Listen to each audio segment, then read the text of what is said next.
10 leaders who wanted to conquer the world. Welcome to Alux.com, the place where future billionaires come to get informed. Hello Aluxes, we don't know how many of you plan on world domination, but we believe you should always have goals as big as your imagination allows them. That's why this Alux.com video, we're taking a look at 10 leaders who wanted to conquer the world.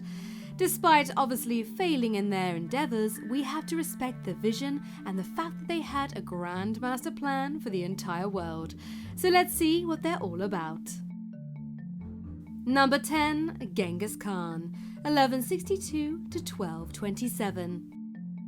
Genghis Khan was originally known as Temujin. Legend has it he was born with a clot of blood in one hand. His father was the leader of a small tribe and was murdered when Temujin was still very young. He was cast out of the tribe along with his mother and siblings. From this humble beginning, Genghis Khan emerged as one of the greatest conquerors in history. He united the Mongol tribes and conquered lands as far as China. It was Genghis Khan who has set the foundation for his grandson Kublai Khan to become the Emperor of China. Kublai Khan is also the founder of the Chinese Yuan dynasty. Genghis Khan conquered lands which were around 4 times the lands conquered by Alexander. He is still a revered figure in Mongolia and also some parts of China. Fun fact, he was such an impressive lover that to this day 1 in 200 men on the face of the earth is said to be a descendant of his. Pretty impressive, don't you think? Number 9. Alexander the Great, 356 to 232 BC.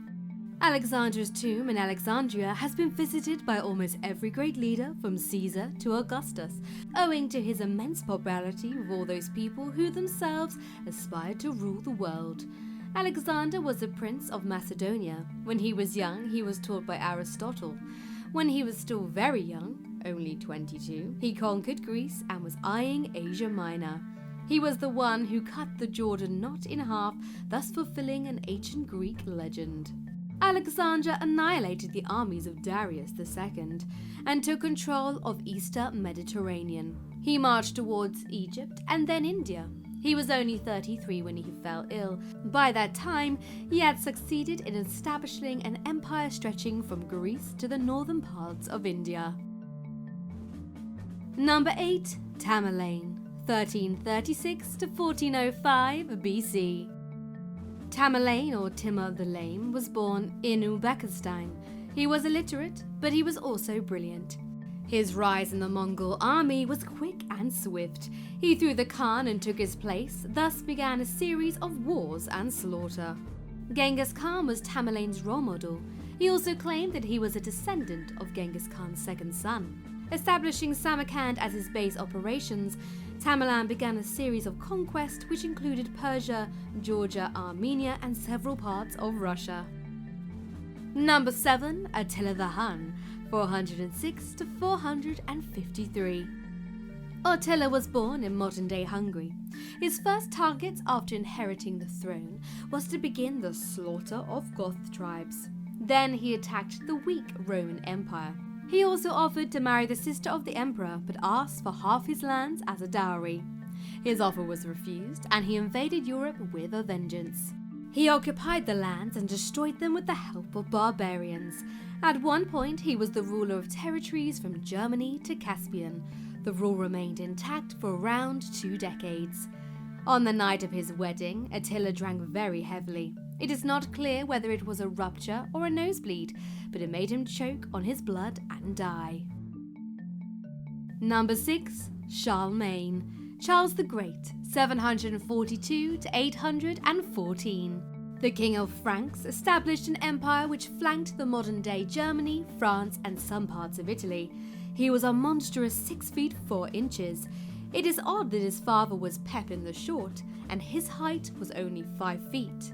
Charlemagne began his first military campaign when he was just 27 years old. The Pope has asked for his help in the fight against Italians. Charlemagne not only defeated the Lombards, but also took their crown for himself. His capital was situated in the city of Aachen. He also served as a defender of Christianity against Muslims and pagans. At times, he would behead thousands of people in one day. Charlemagne died at the age of 72. Number 5. Pharaoh Thutmose III of Egypt, 1479 to 1425 BC. The obelisk, Cleopatra's Needle, on Thames Bank is associated with him. This pharaoh did not lose a battle in any campaign. He is regarded as one of the first military commanders to understand the power of a fleet and strong supply lines during battles. He had inherited the Egyptian throne when he was only 7 years old. For the next 20 years old, Thutmose acted as the co-regent with the wife of his father. After her death, Thutmose invaded Syria, Palestine, Mesopotamia, and Nubia. During his reign, Egypt became a powerful country with special emphasis on buildings. He died when he was 61 years old. Number 4. Ashoka the Great, 304 to 232 BC. Ashoka was born in an imperial house. He loved hunting from a very young age. When his father died, he killed his brothers and expanded his empire with great fervor, planning to never stop. He later embraced Buddhism and became a changed person. His reign was just and peaceful. When he died, he was the ruler of a vast stretch of land. Number 3. Shen Xing Huang, 259 to 210 BC. Shen Xing Huang was a minor king who inherited the throne when he was only 13. He grew to become a great organizer and conquered many different regions of China within a span of 9 years. Shen Xing Huang was arguably the first emperor of China. His biggest achievement was that he established a system of governance that succeeded him when he died at 49. Number 2. Augustus Caesar, 63 BC to 14 AD. His real name was Octavian, and he was a great-nephew of Julius Caesar. In technical terms, he was the first true emperor of Rome.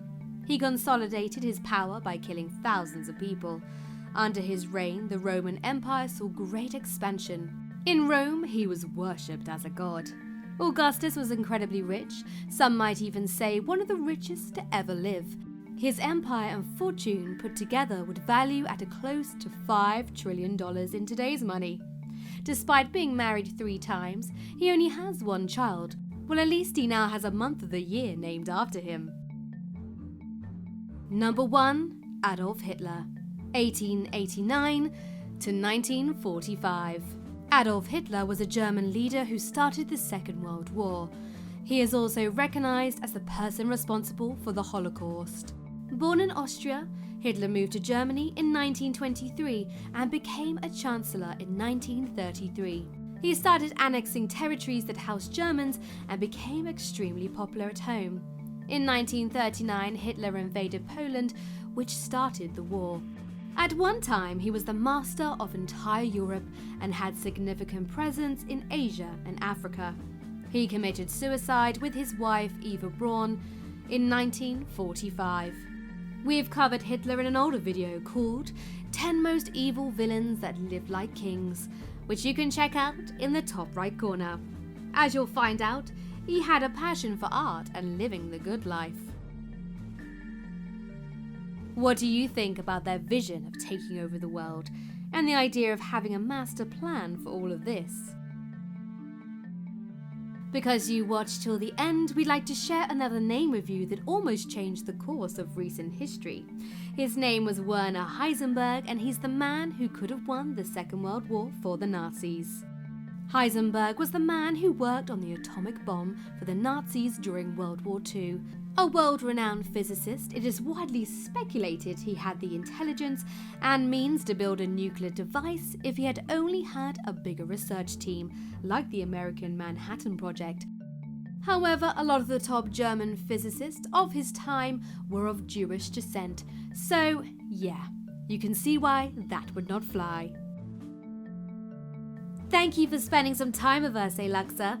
Make sure to subscribe to our channel so you never miss another video.